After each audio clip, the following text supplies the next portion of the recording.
Leake holds the fourth until cards break game open. After 6 innings of Mike Leake dictating the game from the mound and providing offense around the bases, Monday's game bent, emphatically and irrevocably, in the Cardinals' direction with the decision to remove him. Leake struck out a season-high 11 against San Diego, and it was his run that tied the score and allowed the Cardinals to take their first lead. But with his spot in the order up and 2 on in the 6th, manager Mike Matheny sided with a pinch hitter. Even though he bet on more offense, Matheny was relying on an embattled bullpen to get the final 9 outs in what then was a 1-run game. He was rewarded with a gust of scoring that included Matt Adams' key double and 3 more home runs for a 10-2 rout against the Padres at Busch Stadium. "We need offense at that point," Matheny explained.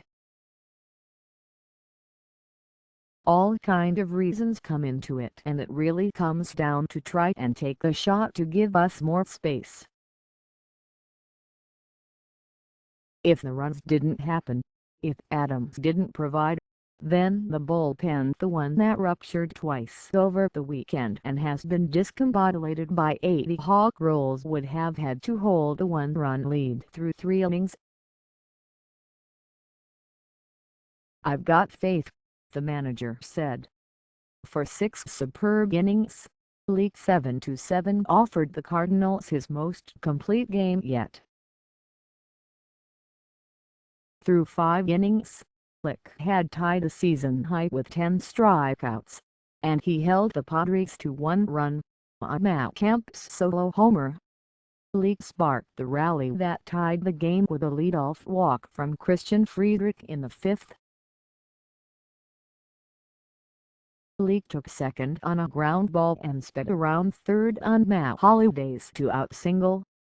Left fielder Alex Dickerson had a play on Leake at the plate until his throw hit Leake's left hip and caromed away. At that moment, that ricochet was the biggest hit of the game because it allowed Aledmys Diaz to score from first and give the Cardinals a 2-1 lead. The rest of the offense arrived after the game was out of Leake's hands. Adams delivered a 2-run double that gave the relievers cushion. Randall Grichuk and Jed Urquhart hit back-to-back homers in the 7th, and Stephen Piscotty followed with a launch into Big Mac land. "Hitting, pitching, fielding," Leake said. "It was a fun game to watch."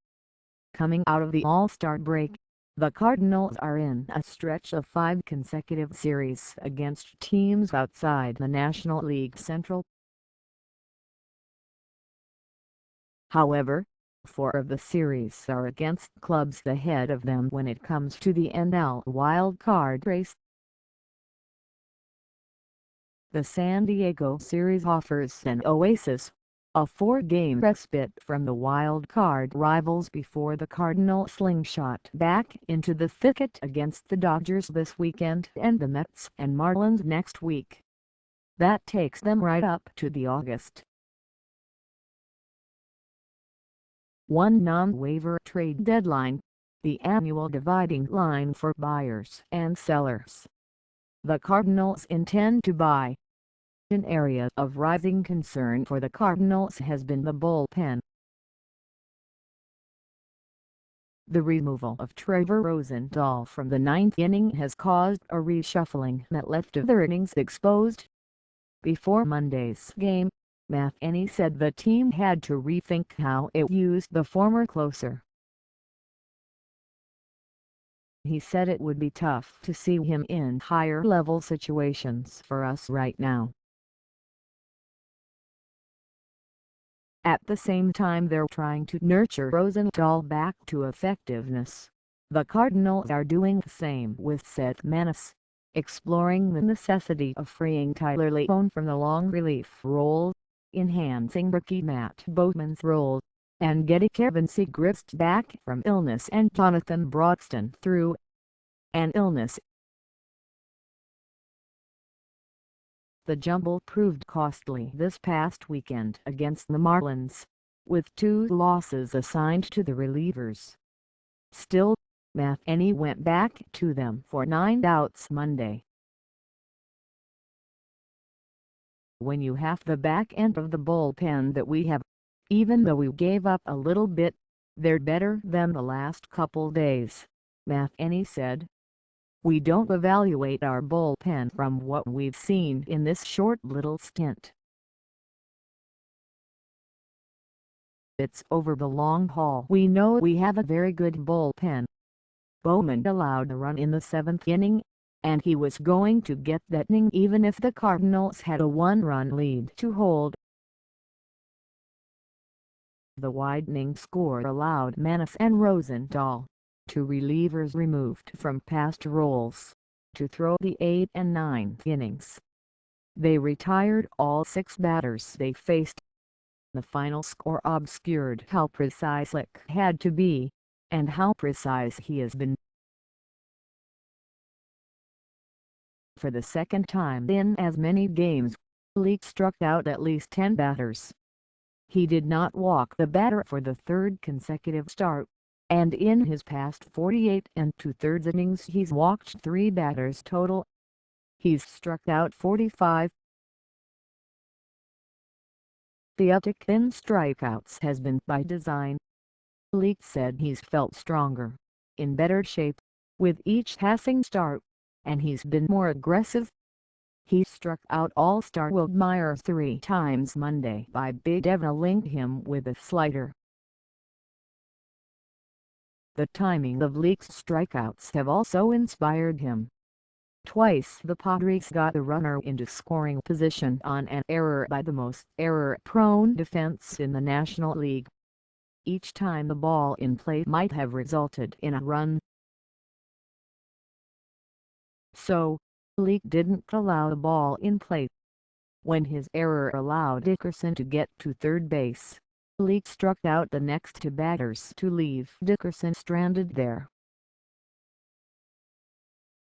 In the 6th, when Yadier Molina's errant throw to second allowed another runner to reach third base, Leake struck out the next batter.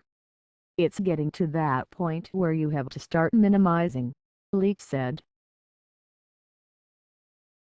That's when it really matters, when guys are in scoring position and you really need to go to the A game. I'm trying to attack, trying to get a few more strikeouts. I think that's helping. Leake had a hit and had reached base twice when his turn came up in the bottom of the 6th. First, Matheny went to right-handed hitter Mike Matheny to face Friedrich for 2-6, and when the Padres countered with right-hander Carlos Villanueva, Matheny had Adams waiting. Mired in the 1-for-37 slump at home, Adams rewarded Matheny's decision. He doubled to the gap. What was a 1-run gamble became a 3-run game. The route was on. I'm an aggressive guy, Adams said. They're going to challenge you. I tell myself that I have to be ready for that one at bat. The game could be on the line.